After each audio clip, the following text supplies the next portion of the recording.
Por exemplo, as pessoas vêm sempre com aquela maldita questão.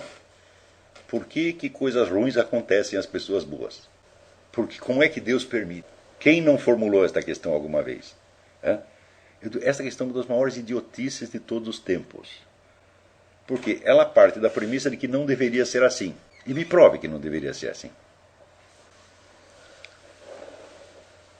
Ou de por que coisas más acontecem a pessoas boas. Tem até um livro famoso de um rabino que chama assim, Por que coisas más acontecem a pessoas boas. Né? E o rabino então, lá faz das tripas coração para explicar esta questão. Ora, a questão pressupõe que se coisas más acontecem a pessoas boas, ou se existe o mal de modo geral, não deveria ser assim. Qual é a prova que você tem de que não deveria ser assim?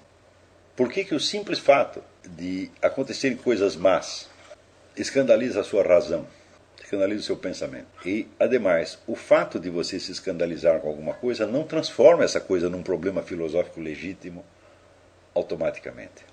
A mim me parece, ao contrário, me parece óbvio que se Deus é amor infinito e é o bem infinito, não existe nenhuma maneira desse bem infinito se manifestar no nosso campo finito. E, portanto, vamos dizer, a existência do mal, como eu percebi isso, eu ainda era jovem, eu percebi isso, a existência do mal jamais escandalizou a minha mente, ainda que desagrade ao meu estômago. Claro, o mal me incomoda. Se uma pessoa me dá uma martelada na cabeça, eu não considero aquilo tão bom quanto se me desse um afago. Né? E eu também tive muitos problemas na vida, talvez mais do que com a maioria das pessoas que eu conheço. Então o mal não me agrada de maneira alguma, sobretudo quando ele acontece, né, à minha pessoa. Mas nem por isso ele se torna um problema filosófico legítimo. Então a total falta de legitimidade desta questão já me apareceu no começo dos meus estudos filosóficos, quando eu vi que eu não tinha prova nenhuma de que não deveria ser assim. Porque o que estava em questão não é a bondade de Deus, mas a manifestação da bondade de Deus no mundo. Não é isso? Então eu pensei assim, bom, Deus é amor infinito. Como é que ele poderia infundir ou me dar este amor infinito? Ele não pode. Não por causa de uma limitação dele, mas por causa da minha limitação. Por exemplo, ele poderia me dar assim, ao mesmo tempo, toda a sabedoria, toda a riqueza, toda a beleza, toda a felicidade. Ele não pode porque não cabe em mim. Então, veja, nós vivemos dentro de um campo finito que é definido pelas suas limitações. Vocês podem fazer uma imagem. Vocês imaginam o nosso mundo, que nós temos como se fosse, vamos dizer, uma bolinha, que essa aqui está flutuando ou está submergida num oceano. Esse oceano é infinitude divina, portanto é infinitude do amor divino, infinitude do bem divino, etc, etc. Como é que você vai fazer o bem divino entrar ali? Isso quer dizer que muita coisa que na escala divina é o bem na sua expressão máxima e infinita, às vezes só pode aparecer na nossa pequena escala sob forma invertida. Porque na passagem do infinito para o finito, você tem como se fosse um aparato deformante. Você vê que desde que existe o cristianismo, os santos e místicos dizem que nós devemos agradecer a Deus o bem que nos sucede e também o mal. Por que eles dizem isso? Porque muitos dos males que nos acontecem são apenas a inversão do bem ao transpor-se para a nossa escala finita. Então, se você levar em conta o que eu disse nas aulas sobre a alma imortal, você percebe que, encarando essas coisas desde a perspectiva da alma imortal, elas mudam de significado instantaneamente. Em primeiro lugar, pela desproporção que existe entre qualquer mal deste mundo e uma vida imortal. Se você está destinado a durar para sempre, tá certo? E isto hoje em dia já me parece suficientemente óbvio, né? Qual é a posição, qual é o lugar que ocupa dentro desta vida, sem limite, o mal que você sofreu aqui? Você verá que qualquer quantidade de dor que você sofra, ela tem um limite temporal definido. Ninguém pode suportar uma dor ilimitada ilimitadamente. Não é isso? Então, toda dor, todo sofrimento é limitado.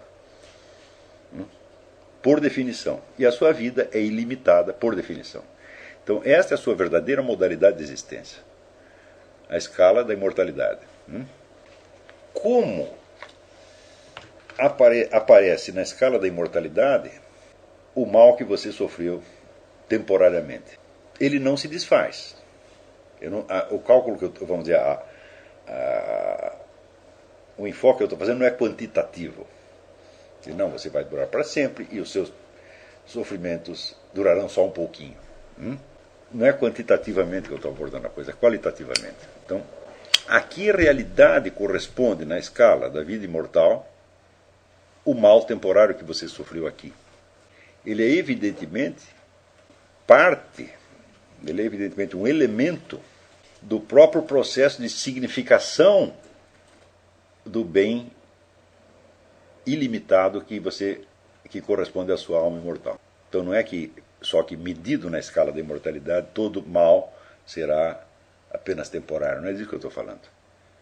Na passagem para a escala imortal, o mal muda de significado. Estão entendendo isso? Mais ou menos, né? Então, se na escala da alma imortal o bem ao qual você tem acesso é ilimitado, e se ao mesmo tempo você conserva a recordação da sua vida terrestre, cada mal que você sofreu aqui é um elemento formador do bem que você está recebendo. E é um elemento de contraste sem o qual a consciência humana não poderia sequer apreender o bem que ela está recebendo. Está entendendo? Então, basta isso para você perceber que o problema do mal, ele só existe se você partir da premissa de que tudo deveria ser o bem. Mas como seria possível tudo ser o bem na escala da finitude? Não é possível. Na escala finita, os bens são finitos, são portanto limitados, e, vamos dizer, na fronteira aparece o mal, necessariamente. Em segundo lugar, se você considerar que o universo todo é criação de Deus, e que Deus não pode fazer outro Deus igual a ele, então, na própria passagem do Criador ao mundo criado, se introduz um elemento de limitação. E essa limitação significa que no universo há um determinado coeficiente de mal e de absurdidade que é inerente, quer dizer, à própria limitação do mundo criado. Então não poderia ser de outra maneira. Então é evidente que a presença do mal incomoda a minha pessoa, incomoda meu coração, incomoda meu estômago, incomoda meu bolso. Mas não incomoda a minha razão. A existência do mal não é irracional, porque irracional quer dizer desproporcional. Mas a existência do mal, ela reflete justamente a proporcionalidade entre o finito e o infinito.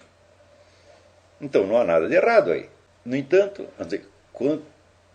quantos neurônios não se gastaram para tratar dessa questão e arrumar explicações? Fala, por que tem que ter uma explicação? Se não poderia não ser assim. Se isso está na própria natureza das coisas. Então, e daí nós temos a quinta condição da investigação filosófica, que é a plena aceitação da natureza das coisas.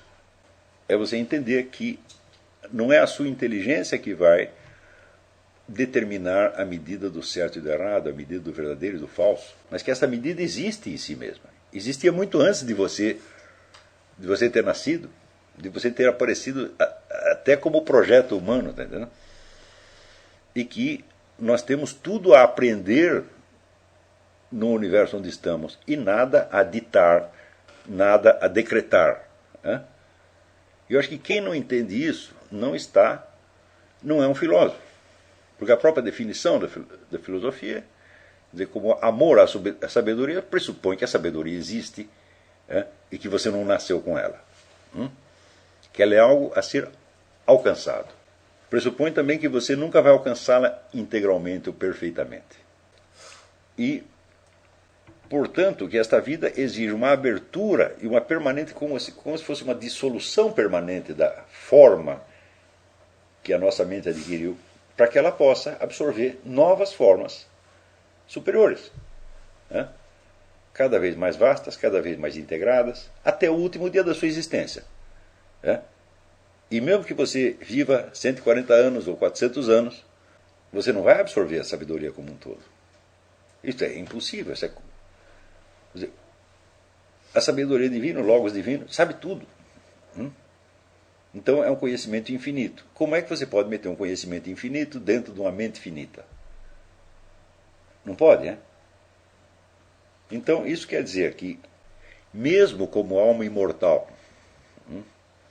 você nunca chegará ao conhecimento perfeito de Deus. O Deus vai te dar, quer dizer, é o amor divino dentro daquilo que seja permitido pela forma da sua alma pessoal. Até o extremo limite do que ela possa.